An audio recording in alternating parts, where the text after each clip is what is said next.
Заразните болести, како сидат или туберкулозата, не се единствената глобална здравствена закана, велат во СЗО.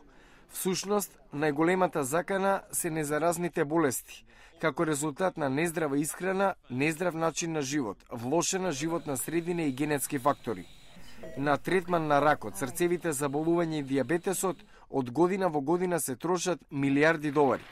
Директорката на СЗО, Маргарет Чен, инсистира на поголемо внимание на врската меѓу болестите убијци и економската состојба на државите со ниски и средни примања.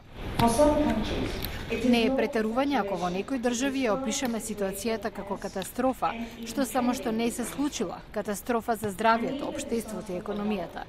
Предизвикот да се победат незаразните заболувања е од огромни размери. Според доктор Джеймс Хоспидалес од СЗО, промената на начинот на исхрана може значително да ги намали факторите за рак, дијабетес, мозочни и срцеви удари.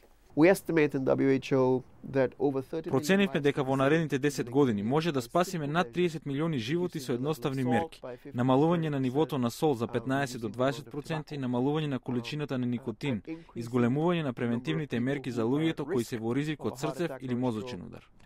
Генералното собрание на Обединетите нации во Њујорк за прв пат ќе одржи средба на делегации на високо ниво за превенција и контрола на незаразните болести во септември.